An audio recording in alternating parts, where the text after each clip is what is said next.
Pamagat ang aswang sa bukid. Bahagi 1. Ang pagbalik sa bayan. Nasa kalagitnaan ng gabi nang dumating si Jessa sa kanilang lumang bayan sa probinsya. Matagal na siyang hindi nakauwi mula nang pumunta sa Maynila para magtrabaho. Ngunit ngayong may sakit ang kanyang ina, kailangan niyang bumalik at magbantay. Sa mga ilaw ng tricycle na sinasakyan niya, nakita niya ang malalaking puno ng niyog at ang mga bukirin na dati niyang nilalaro bilang bata. Tahimik ang kanilang baryo. Walang mga tao sa labas kahit 8:00 pa lang ng gabi. Parang mas malamig ang hangin kaysa sa dati at parang may kakaibang pakiramdam na bumabalot sa buong lugar. Pagdating niya sa bahay, sinalubong siya ng kanyang amang si Mang Berto. "Salamat at nakarating ka ng ligtas, anak," sabi nito.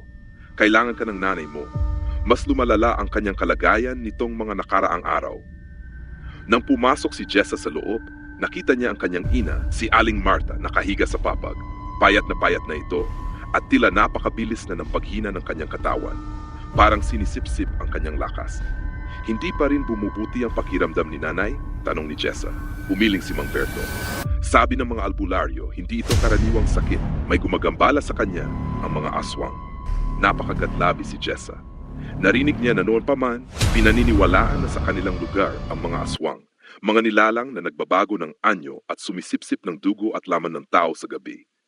Ngunit hindi siya naniwala noon. Isa itong alamat, isang kwentong pantakot lang.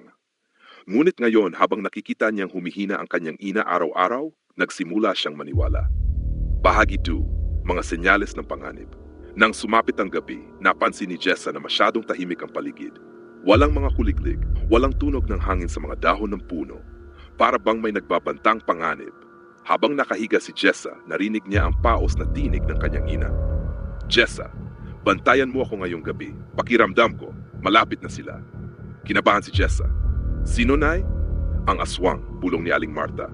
"Nararamdaman ko na sila. Hindi sila titigil hanggat hindi nila nakuha ang gusto nila." Tumayo si Jessa at isinara ang lahat ng bintana. Inilock niya ang pinto at kinuha ang bawang na ibinigay sa kanila ng kapitbahay, isang pangontra umano sa mga aswang. Ang kanyang ama naman ay may hawak na itak at nakaupo sa labas ng bahay nagbabantay. Ngunit kahit gaano pa kahigpit ang kanilang paghahanda, alam ni Jessa na mas makapangyarihan ang mga aswang kaysa sa inaakala ng karamihan. Hindi ito basta-basta matatakot sa bawang at mga kandado. Pagsapit ng hating gabi, narinig ni Jessa ang mga kaluskos sa labas ng bahay. Dahan-dahan siyang lumapit sa bintana at sumilip. Sa kabila ng dilim, nakita niya ang anino ng isang nilalang na gumagapang sa gilid ng bahay. Mabilis ito, ngunit matikas, halos parang isang hayop. Naramdaman niya ang malamig na pawis na dumaloy sa kanyang noo. Bahagi 3, ang paghahabol. Biglang nagising si Aling Marta at umiyaw ng malakas. Narito na sila. Si Mang Berto agad tumayo at kumaripas papunta sa gilid ng bahay kung saan narinig ang mga kaluskos. Ngunit bago pa siya makalapit, isang matalim na halakak ang umalingaw-ngaw mula sa kadiliman.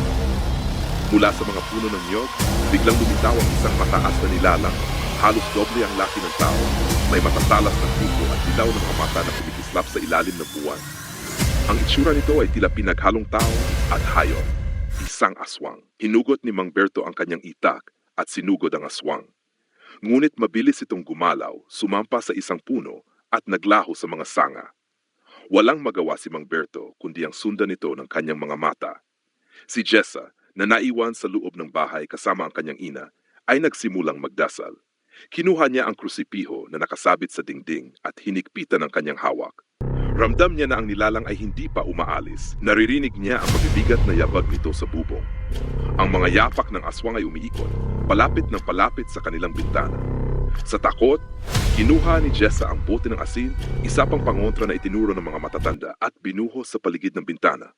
Ngunit alam niyang ang mga ganitong pangontra ay minsan lang epektibo. Kapag desidido ang aswang, walang makapigil dito. Bahagi 4, ang katapusan.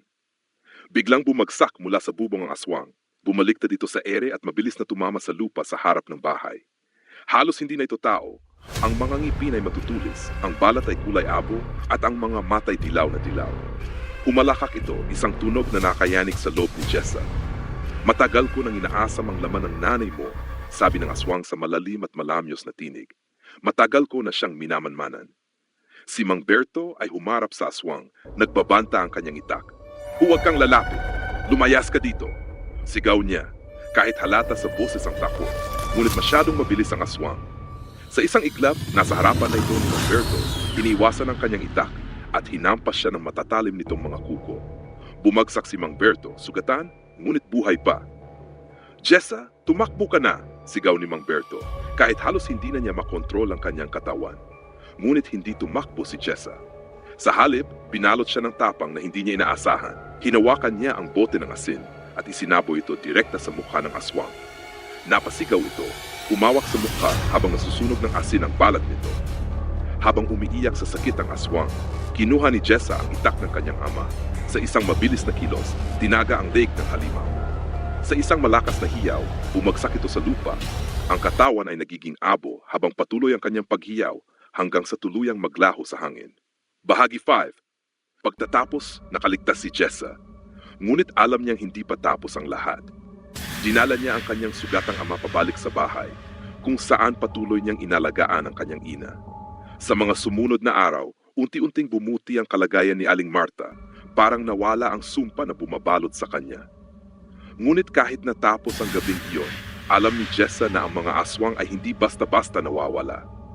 Ang kanilang gutom ay walang hanggan at ang kanilang paghahanap ng biktima ay tuloy-tuloy. Kaya't simula noon, lagi nang may bantay sa kanilang tahanan tuwing gabi at si Jessa handa na sa muling pagbabalik ng panganib. Sinigang, Kwento 1, Ang Kakambal. Si Ana ay isang batang babae na naninirahan sa isang maliit na apartment sa Maynila. Sa kabila ng kanyang masayang personalidad, palaging may nararamdaman siyang kakaiba sa kanilang apartment.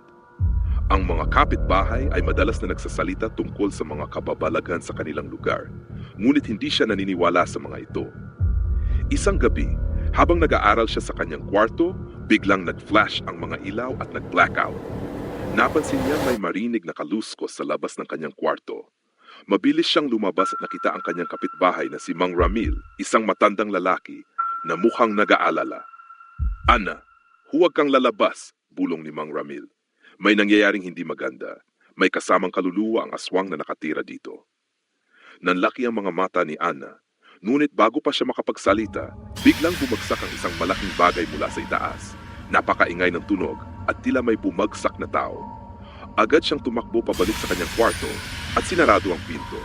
Maya-maya, narinig niyang may boses na bumubulong. Tulong! Napansin niyang ang boses ay parang boses ng kanyang kakambal na Lina na namatay sa isang aksidente ilang taon na ang nakalipas. "Ana, tulungan mo ako," patuloy ng boses. Napag-isip ni Ana na tila may koneksyon ang kanyang kakambal sa mga nangyayari.